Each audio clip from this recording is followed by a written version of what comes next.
The certified letter from the Willowbrook HOA arrived on a Tuesday morning, and I knew before opening it that my life was about to become infinitely more complicated. My name is Xavier, and I had been living in my modest two-story house in Willowbrook Estates, Oregon, for 3 years without incident. The house was everything I wanted: a decent yard, a garage for my woodworking projects, and most importantly, a beautiful stone fireplace with a chimney I could use during those cold Pacific Northwest winters. I worked as a software consultant from home, which meant I spent most of my time in my house, and I liked it that way. The fireplace was more than just decoration. It was functional, efficient, and frankly, it saved me a considerable amount on heating bills. I tore open the letter standing in my kitchen, my coffee growing cold on the counter. The words jumped out at me like accusations: violation, community standards, environmental concerns, and immediate cessation required. According to this letter, signed by someone named Brenda Morrison, president of the Willowbrook HOA, I was no longer permitted to use my fireplace because the wood smoke constituted a health hazard and violated newly implemented environmental regulations within the community. I read it 3 times, each time hoping the words would somehow rearrange themselves into something more sensible. They did not. The letter stated that multiple residents had complained about smoke from my chimney, that it was creating air quality issues, and that I had exactly 30 days to cease all use of my fireplace or face fines starting at $500 per day. "This is insane," I muttered to myself, pulling out my phone to call my neighbor Pete. He answered on the 3rd ring. "Pete, did you get any weird letters from the HOA today?" I asked. "About your fireplace?" "Yeah, man. Brenda dropped off notices to everyone on the street yesterday. She wanted us to know she was handling the smoke situation. I did not realize you were the smoke situation. I use my fireplace maybe twice a week, the same as half the neighborhood." That is what I thought, but apparently someone complained. You know how Brenda gets. I did know how Brenda got. Brenda Morrison was the type of woman who measured the exact height of everyone's grass and left passive-aggressive notes about garbage cans being visible from the street for more than 12 hours after collection day. She was in her late 40s, always wore her blonde hair in the same severe bob, and treated the HOA bylaws like they were handed down on stone tablets. "This is ridiculous. My system is compliant. I had it inspected 2 years ago when I had the liner replaced," I said. "Hey man, I am just telling you what she said. Something about new EPA regulations and community health." She seemed pretty worked up about it. After hanging up with Pete, I dug through my filing cabinet until I found the inspection report from 2023. Clean burning, properly vented, no issues. The inspector had specifically noted that my wood stove insert was one of the newer models designed to minimize particulate emissions. It was not like I was burning old railroad ties in there. I used properly seasoned hardwood from a local supplier. But here was the thing about HOAs. Facts did not always matter. What mattered was who sat on the board and what they decided was important that particular month. The next evening, I attended the HOA meeting. It was held in the community center, a bland rectangular building with fluorescent lights that made everyone look slightly ill. About 20 residents showed up, which was more than usual. Word had gotten around about the fireplace controversy. Brenda sat at the head table with 2 other board members: Gary Thompson, the treasurer who barely spoke, and Linda Chen, the secretary who always seemed deeply uncomfortable with Brenda's enforcement tactics. Brenda rapped her gavel against the table even though everyone was already quiet. "Let us begin. First order of business concerns environmental violations pertaining to wood-burning fireplaces. I am sure many of you saw the notices that went out this week. We have received numerous complaints about excessive smoke pollution from certain properties. Which properties? I called out from my seat in the third row, Brenda's eyes fixed on me like a hawk spotting a mouse. Mr. Xavier, I should have known you would be here. You sent me a letter threatening $500 per day fines. Where else would I be? The complaints are from multiple residents regarding smoke coming from your property. It is excessive, it is a health hazard, and it violates the new environmental standards we have implemented. What new environmental standards? The last newsletter did not mention anything about new standards. Brenda shuffled some papers. The board has been reviewing EPA guidelines regarding residential wood burning. We have determined that such activities are incompatible with the health and wellness goals of this community. That is not how this works, I said, standing up. You cannot just decide fireplaces are illegal. Half the houses in this development have them. They were advertised as features when we bought these homes. The board has the authority to implement reasonable environmental regulations for the common good, Brenda said, her voice taking on that condescending tone she used when she thought she was winning an argument. Show me the bylaw that gives you that authority. Linda Chen cleared her throat quietly. Actually, Brenda, Connor has a point. The environmental regulations section of our bylaws specifically refers to lawn care, water usage, and exterior modifications. Indoor heating systems are not mentioned. Brenda shot Linda a look that could have curdled milk. We are interpreting the environmental health section broadly, as is our right as the board. That is convenient, I said. Did these multiple complaints come in writing? Can I see them? Complaints to the board are confidential. That is convenient too. So I am supposed to just accept that people complained without any proof. Who complained, Brenda? Was it actually multiple people or was it you? The room had gone very quiet. A few people in the audience shifted uncomfortably. Gary Thompson looked like he wanted to be anywhere else. How dare you, Brenda said, her face flushing. I do not have to justify the board's decisions to you. The letter stands. You have 30 days to cease use of your fireplace or face daily fines. Then I want a formal hearing. According to Section 12 of the bylaws, any homeowner facing fines has the right to a formal review before an impartial mediator. Brenda's jaw tightened. She had not expected me to actually know the bylaws. Fine. We will schedule a hearing. But until then, the order stands. I left that meeting furious but also oddly energized. Brenda had overstepped and she knew it. The question was what I was going to do about it. The next morning, I called the Oregon Department of Environmental Quality. After being transferred 3 times, I finally reached someone named Marcus who worked in the Air Quality Division. So you are saying your HOA is trying to ban you from using your fireplace? Marcus asked, sounding genuinely confused. That is exactly what I am saying. They claim it violates environmental standards, but they have not cited any actual regulations. You have an EPA-certified wood stove? Yes.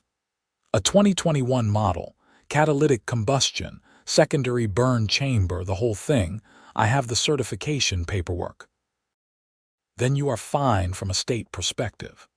Oregon has some restrictions on wood burning during high pollution days, but those are emergency measures, not blanket bans, and they certainly do not give HOAs the authority to override state guidelines. Can you put that in writing? I can do better than that. For $50, we can send someone out to do an emissions test on your system. If it passes, you get an official certification that your system exceeds state standards. Might be useful for your HOA situation. I scheduled the inspection for the following week. In the meantime, I did some research of my own. It turned out that Brenda had been on a bit of a crusade lately. She had recently attended some environmental conference in Portland and had come back full of ideas about making Willowbrook a green community. The problem was that her interpretation of environmental responsibility seemed to involve banning anything she personally found objectionable. The emissions inspector arrived the following Thursday in a white DEQ van. His name was Raymond, a middle-aged guy with a clipboard and what looked like a sophisticated air monitoring device. "Nice setup," he said, examining my wood stove insert. "These new catalytic models are impressive. You keep up with the maintenance.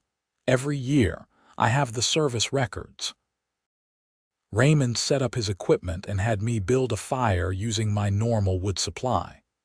For the next 2 hours, he monitored the emissions, took readings, and made notes. I tried not to hover, but it was difficult. This test felt like vindication or condemnation, and there was no middle ground. Finally, Raymond packed up his gear and pulled out an official form. "Well, Mr. Xavier, I have good news. Your system is not just compliant, it is exceeding state standards by a significant margin.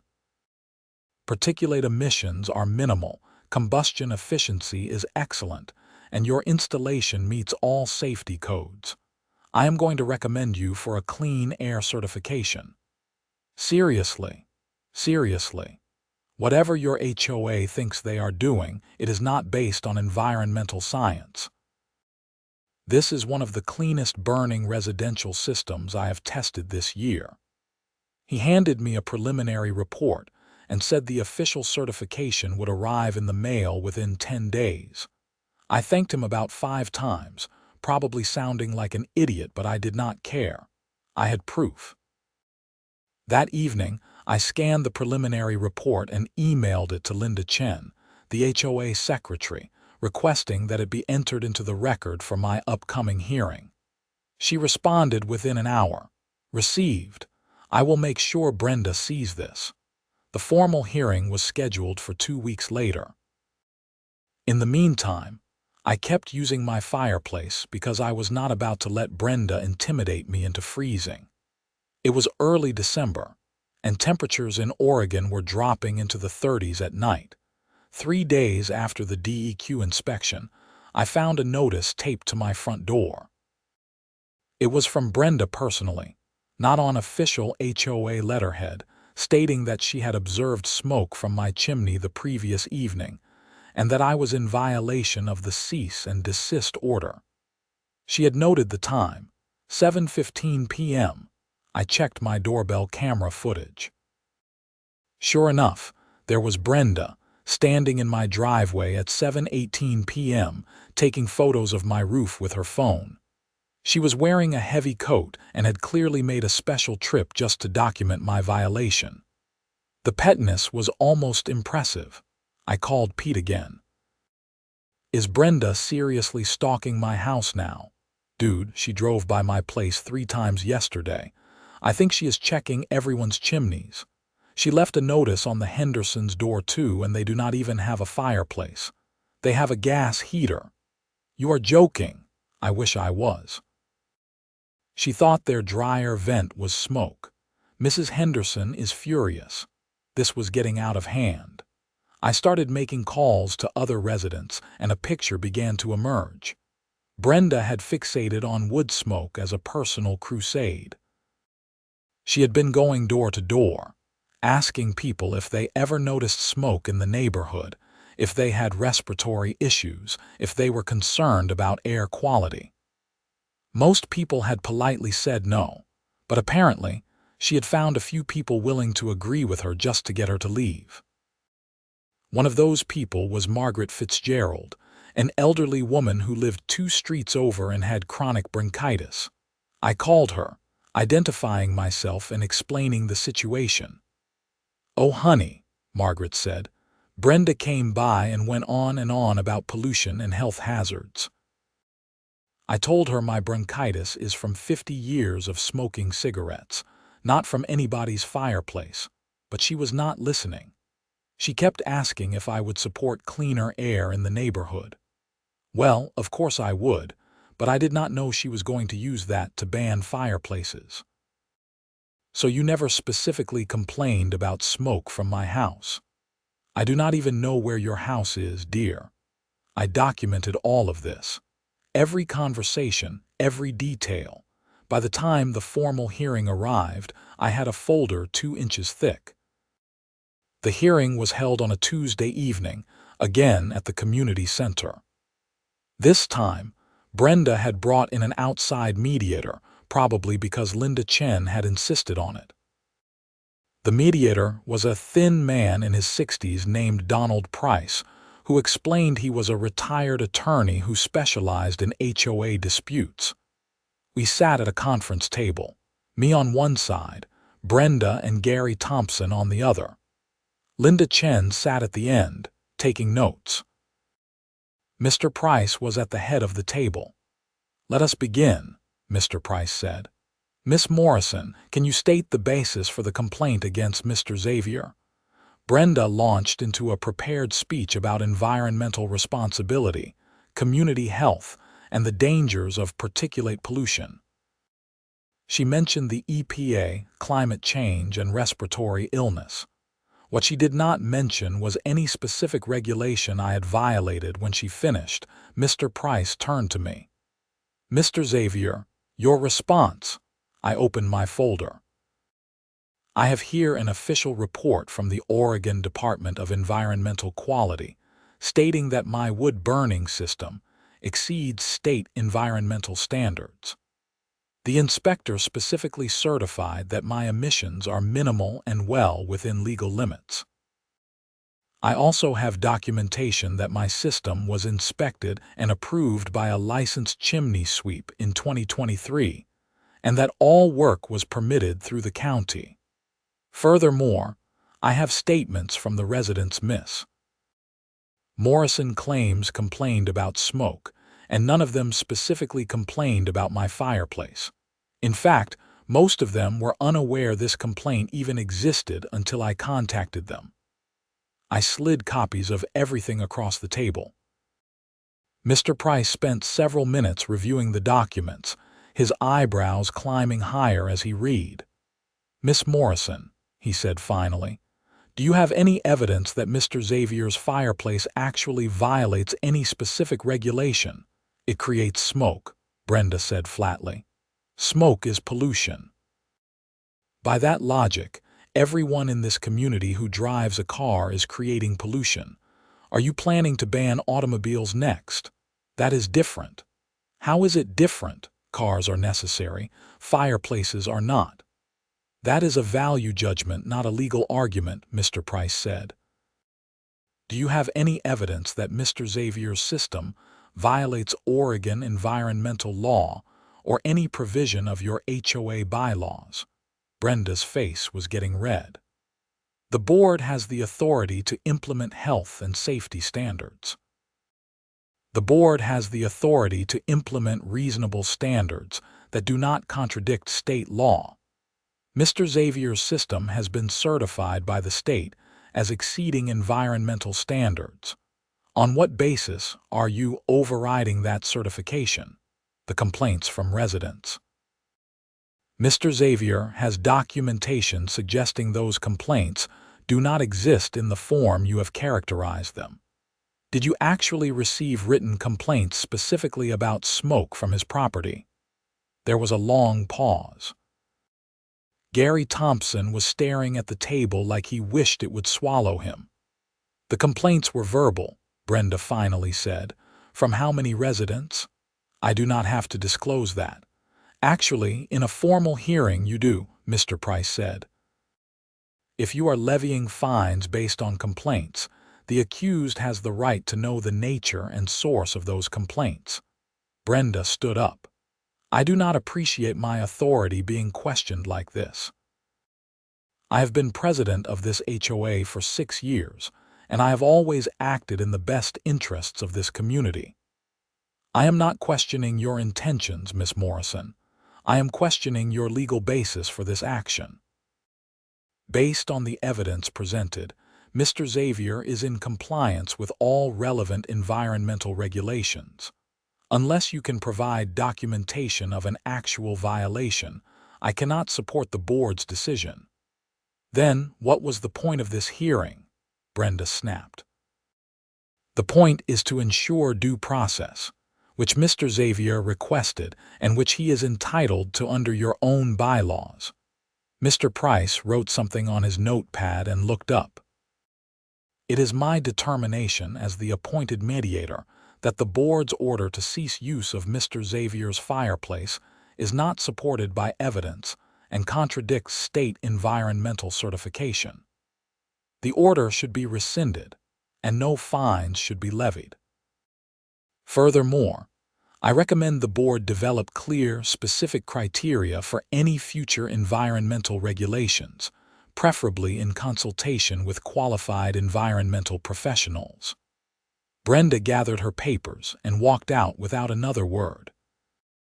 Gary Thompson mumbled something apologetic and followed her. Linda Chen stayed behind. "Thank you," she said to me quietly.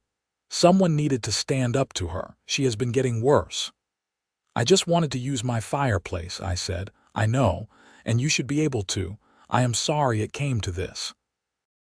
I thought that was the end of it. I really did. The mediator had ruled in my favor. I had state certification that my system was clean, and Brenda had been put in her place.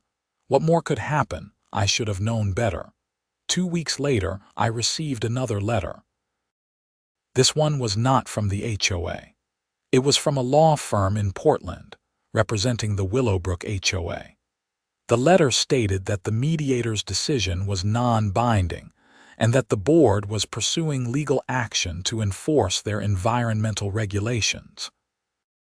They were seeking an injunction to prevent me from using my fireplace and demanding I pay the accumulated fines, which they calculated at $3,000 for the 6 days I had used my fireplace after the initial cease and desist letter. I sat in my kitchen rereading the letter, feeling a familiar anger building. This was insane. Brenda was so determined to win that she was willing to take me to court over a fireplace that the state had certified as clean. I needed a lawyer. After calling around, I found an attorney named Sarah Summers who specialized in HOA disputes. She had an office in Beaverton, about 20 minutes from my house. I met with her on a Friday afternoon, bringing my entire folder of documentation. Sarah was in her late 30s, sharp-eyed and direct. She listened to my story without interrupting, occasionally making notes. "This is one of the more ridiculous HOA cases I have seen," she said when I finished, "and I have seen some ridiculous ones. The problem is that fighting it is going to cost you money. Even though you will almost certainly win, you will be paying legal fees. How much are we talking? If they actually file suit, probably $5,000 to $10,000 to defend, depending on how far they push it. The good news is that Oregon law allows for recovery of attorney fees in HOA disputes if the board is found to be acting unreasonably or in bad faith. Given that you have state certification and they ignored a mediator's decision, I think we could make a strong case for that. What do I do next? First, I will respond to their letter pointing out that their own mediator ruled against them and that you have environmental certification from the state. I will also note that pursuing this action appears to be retaliatory and possibly a violation of their fiduciary duty to the HOA. That might be enough to make them back down. And if it is not, then we prepare for court and we make them wish they had backed down. Sarah sent her letter the following Monday. I expected it would take at least a week to hear anything back. Instead, Brenda showed up at my door the next evening. I opened the door to find her standing on my porch, arms crossed, mouth set in a thin line. "You had no right to hire a lawyer," she said by way of greeting. "Good evening to you too, Brenda." and I have every right to hire a lawyer when I am being threatened with legal action. This is a community matter. We should be able to resolve it internally." "We did resolve it internally. Your mediator ruled in my favor.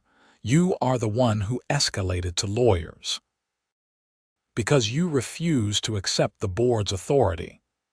The board does not have the authority to override state environmental regulations. This is not complicated. This community needs standards. If we let everyone do whatever they want, we will end up like those neighborhoods where people park RVs in their driveways and paint their houses neon colors. I am not painting my house neon. I am using a state-certified fireplace. It is the principle," Brenda said. "If I let you ignore our regulations, everyone will think they can ignore our regulations." "Brenda, why are you really here?" She looked taken aback by the question. "I just explained why." "No, you explained your justification. I am asking why you care so much. What is this actually about?" For a moment, I thought she might actually answer honestly. Her expression shifted, something vulnerable flickering across her face. Then it was gone, replaced by her usual hard certainty. "I care about this community. Someone has to maintain standards." She turned and walked back to her car, a silver Mercedes sedan that was always immaculately clean. I closed the door and leaned against it. This was personal for her somehow, but I could not figure out what I had done to trigger it. We had barely interacted before this whole mess started. Sarah called me 2 days later. Their law firm withdrew. I do not know what happened, but I got a very terse email saying the HOA board had decided not to pursue litigation and that your fines are being waived. Just like that. Just like that. My guess is that their lawyer actually looked at the case and told them they would lose. Most HOA attorneys will not pursue obviously losing cases because it opens them up to liability. I should have felt relieved. Instead, I felt suspicious. This was not over. Brenda did not strike me as someone who gave up easily. I was right.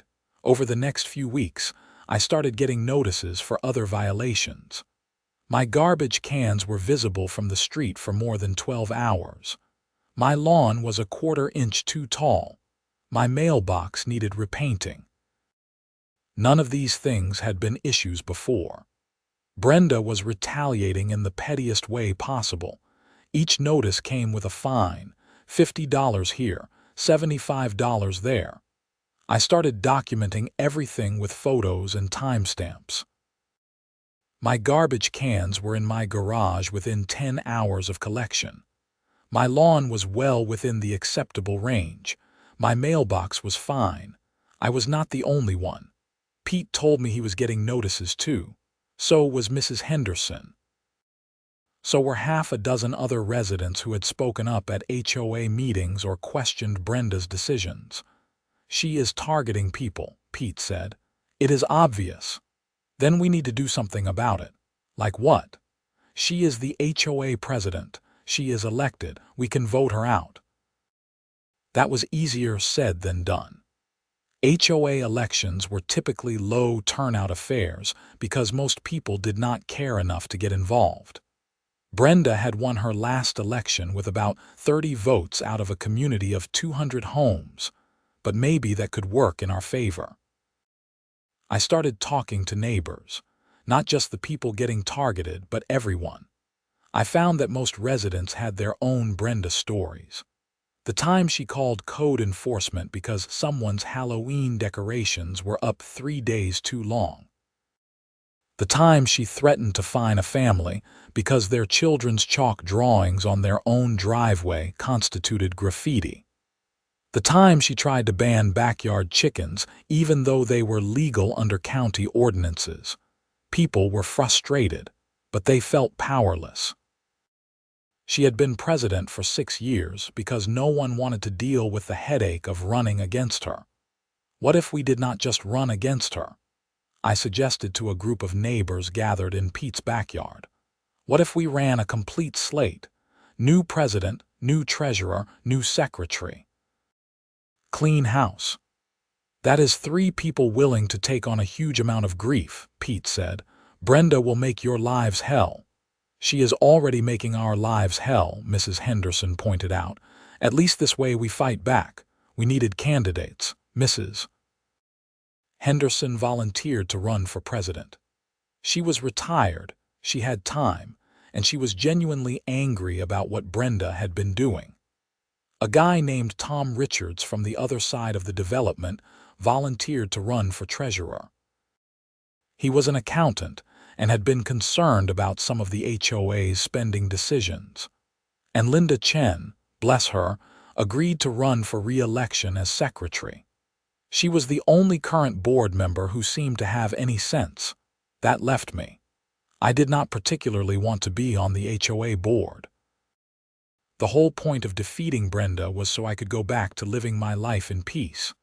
But someone needed to fill out the slate, and I was the one who had started this whole rebellion. Fine, I said. I will run for a board position. We had 6 weeks until the annual meeting where elections would be held. We printed flyers, we knocked on doors, we sent emails. Our message was simple. The HOA should serve the community, not control it. We promised reasonable enforcement of actual rules, transparency in decision-making, and an end to petty retaliation. Brenda fought back. She sent out her own flyers claiming we were trying to eliminate all standards and turn the neighborhood into a free-for-all. She organized her own supporters, mostly a core group of older residents who liked having someone to enforce rules strictly. She even started showing up at community events, campaigning like she was running for Congress.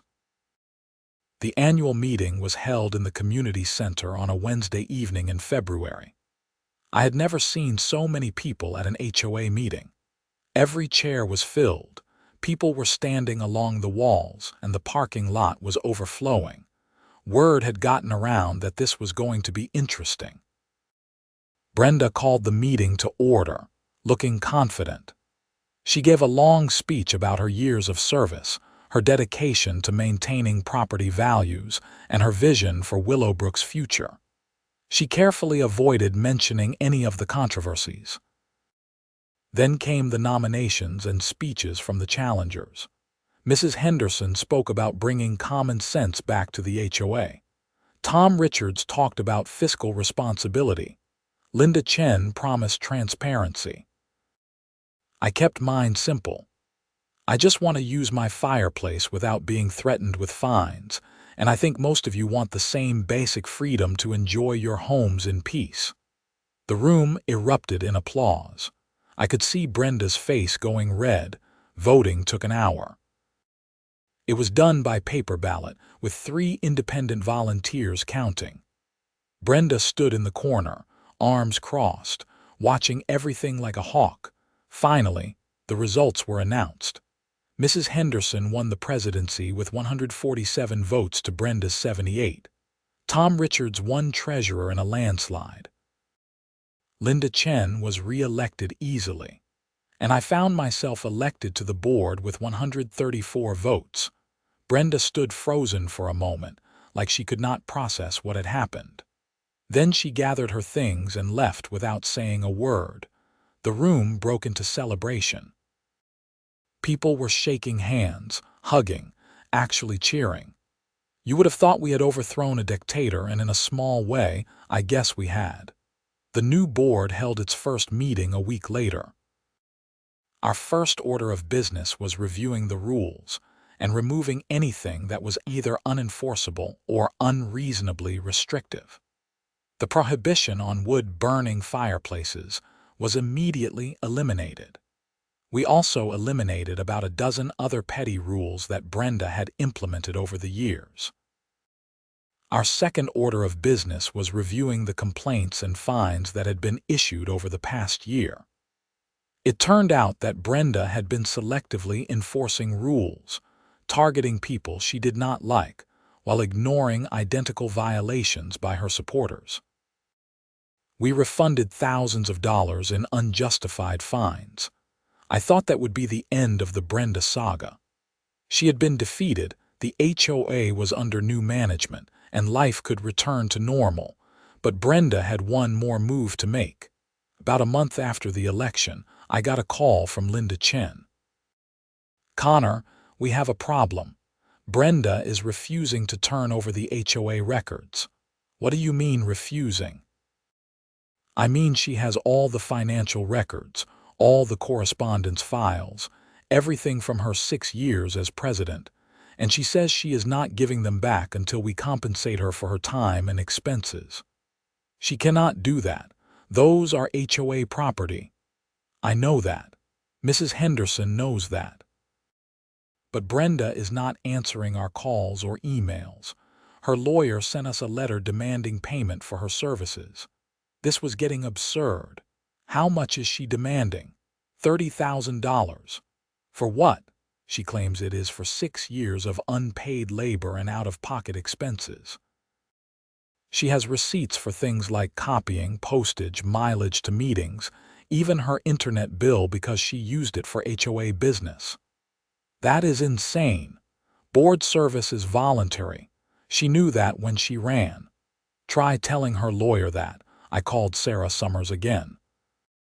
At this rate, she was earning enough from my HOA drama to take a nice vacation.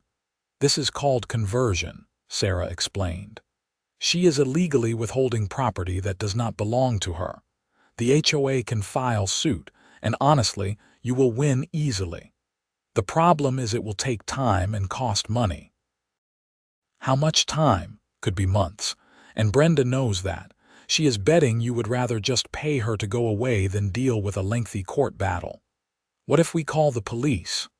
"It is technically a civil matter, so the police probably would not get involved, but you could try." Mrs. Henderson and I drove to Brenda's house the next day, intending to make one more attempt at reasonable conversation. She lived in one of the nicer homes in Willowbrook, a large craftsman-style house with an immaculate yard and seasonal decorations that looked professionally placed. She answered the door in workout clothes, looking annoyed. "What do you want?" "We need the HOA records, Brenda," Mrs. Henderson said. "We can make this easy or we can make it hard, but either way, you are going to turn them over." "I am entitled to compensation." "You are entitled to exactly nothing," I said. "Board service is voluntary, you knew that. Everyone knows that. I devoted 6 years of my life to this community, and we appreciate that, but the records do not belong to you and withholding them is illegal. Then sue me."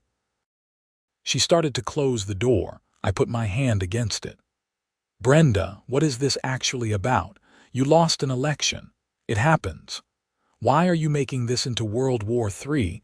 For a second time, I saw that vulnerable look flash across her face. "You people do not understand what it takes to maintain a community. You do not understand the sacrifices." "What sacrifices?" "Everything. I gave up everything for this place. My time, my energy, my marriage." That last word hung in the air. Mrs. Henderson and I exchanged glances. "Your marriage?" Mrs. Henderson asked gently. "My husband left me 3 years ago, said I cared more about the HOA than I did about him. Maybe he was right, but someone had to care. Someone had to maintain standards." I felt a sudden wave of sympathy which surprised me. "Brenda, I am sorry that happened, but you cannot hold the HOA records hostage because you are angry about your divorce." "I am not angry. I am owed." "You are not owed money, but if you turn over the records today, we will publicly thank you for your years of service at the next community meeting. We will acknowledge everything you did. We can part ways with some dignity." She looked at me for a long moment. "I do not need your acknowledgement." "Then what do you need?" She did not answer. She just closed the door. We ended up filing suit. Sarah drafted a complaint for conversion and sought an emergency court order requiring Brenda to turn over the records. The hearing was scheduled for 2 weeks later. But before the hearing, something interesting happened. Tom Richards, our new treasurer, had been trying to access the HOA's bank accounts and discovered something odd. There were several large payments to vendors that he could not verify. When he tried to get more information from the bank, he found that Brenda had been the sole signatory on the accounts. "I think she might have been embezzling," Tom said at an emergency board meeting. "I do not have proof yet because I do not have the records, but the bank statements show payments to companies I cannot find any record of." "How much money are we talking about?" Mrs. Henderson asked. "At least $50,000 over the past 3 years, maybe more." That changed everything. This was not just a civil dispute anymore. If Brenda had been stealing HOA funds, it was criminal. We called the police. Detective Marcus Williams from the Beaverton Police Department showed up at the community center the next day. He was a stocky guy in his 40s with a no-nonsense demeanor. We explained the situation and showed him what financial records we had been able to piece together. "I will need to see the complete records," he said, "which I understand you do not have." "That is why we are suing to get them back," I explained. "Well, this puts a different spin on things. If there is potential embezzlement, those records are evidence. I can get a warrant." 2 days later, Detective Williams and 2 other officers executed a search warrant on Brenda's house. They seized boxes of HOA records, her computer, and her personal financial records. The next week was tense. We waited for the police to analyze everything while simultaneously preparing for our civil hearing. But the hearing never happened because Brenda was arrested. Detective Williams called to give us the news. We found evidence of embezzlement, fraud, and forgery. Miss Morrison created several fake vendor invoices and paid them to accounts she controlled. She also approved expenditures to legitimate vendors but negotiated kickbacks. Total theft is about $78,000. I sat down hard in my kitchen chair. $78,000. From what we can piece together, it started small after her divorce. She needed money, she had access to HOA funds, and she figured no one was paying attention. She was right for a while. What happens now? She has been charged with multiple felonies. Arraignment is tomorrow, and you will need to work with the prosecutor's office for the restitution part of any plea deal or conviction. The news spread through Willowbrook like wildfire. People were shocked, angry, and in some cases, grudgingly impressed by the sheer audacity of it. Brenda had been stealing from the community while lecturing everyone about standards and responsibility. Her arraignment was brief. She appeared with her lawyer, entered a not guilty plea, and was released on bail. I did not attend, but Mrs. Henderson did and reported back that Brenda looked diminished somehow, smaller than before. Over the next few months, the criminal case moved forward. Brenda's lawyer negotiated with the prosecutor. The evidence was overwhelming. The fake invoices, the bank transfers, emails negotiating kickbacks, all of it carefully documented. In the end, she accepted a plea deal. Guilty to felony embezzlement and fraud. 2 years in prison with possibility of early release for good behavior, 5 years probation, and full restitution to the HOA. The sentencing hearing was in late August. I attended this time, sitting in the back of the courtroom. Brenda stood before the judge in an orange jumpsuit, her usual confidence completely gone. Her lawyer made a statement about her difficult divorce, her mental health struggles, her years of service before things went wrong. The prosecutor countered with the breach of trust, the ongoing theft, the attempts to cover it up. The judge was not sympathetic. "Miss Morrison, you held a position of trust in your community, and you abused that trust systematically and deliberately. You stole from your neighbors while sanctimoniously lecturing them about rules and standards. That kind of hypocrisy demands accountability. He sentenced her to the agreed upon 2 years and ordered restitution. Brenda was led out of the courtroom without looking at anyone. I felt strange watching her go. There was satisfaction, certainly. Justice had been served. But there was also sadness.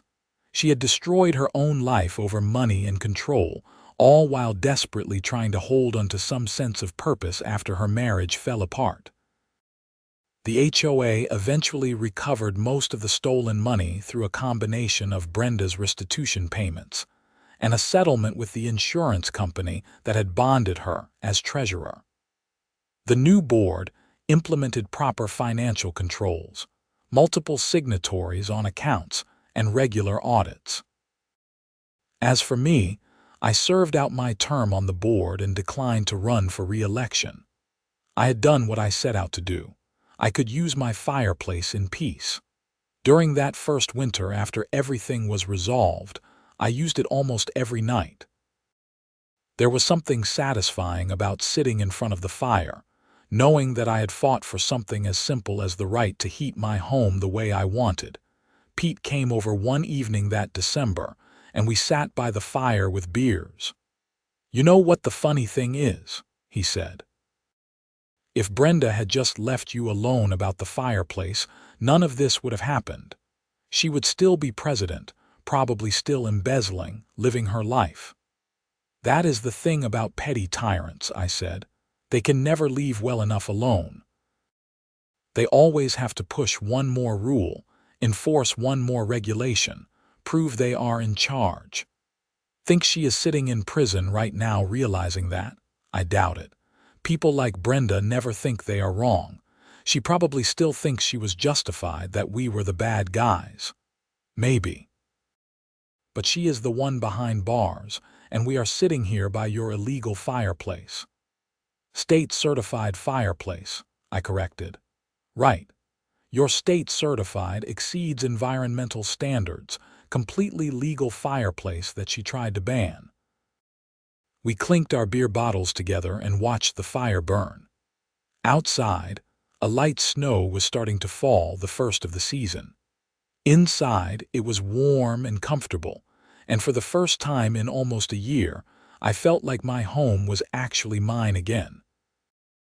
The Willowbrook HOA still exists, of course. Mrs. Henderson served 2 terms as president before handing off to someone else.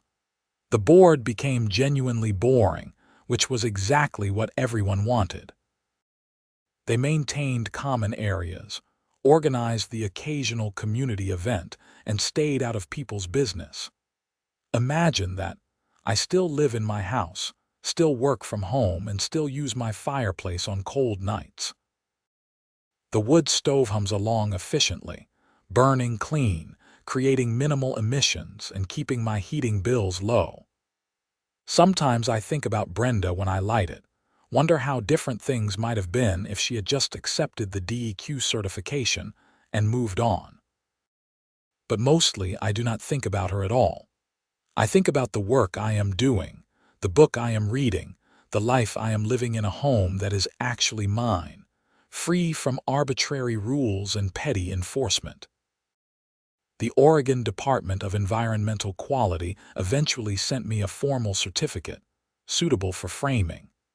It declares that my wood burning system exceeds state environmental standards and complies with all air quality regulations. I hung it in my living room, right above the fireplace. It is a reminder that sometimes the truth matters, that documentation and evidence can overcome bureaucratic nonsense, and that standing up to petty tyrants is worth the effort. Every once in a while, someone new moves into Willowbrook and asks about the HOA. They have heard stories about the drama, the embezzlement, the election that changed everything. I usually give them the short version. The HOA was run by someone who overstepped, the community pushed back, and now things are better. But if they really want to know, if they seem like the type who would appreciate the full story, I tell them about the fireplace, about the letter that started it all, about fighting for something as simple as the right to use a legally installed, state-certified heating system in my own home, about how sometimes the smallest battles reveal the biggest problems. And then I offer them a beer and invite them to sit by the fire. Because that is what the whole thing was really about. Not environmental regulations, or HOA bylaws, or even Brenda's embezzlement. It was about the fundamental right to live in your own home without someone else's petty tyranny dictating your every choice. It was about community being something that supports you, not something that controls you. The fire crackles in the hearth. The wood burns clean. The smoke rises through my properly installed chimney, disperses into the winter air at levels well below any environmental threshold, and disappears into the night sky. Somewhere, Brenda is probably still angry about it, but she is not here and I am. And that is exactly how it should be.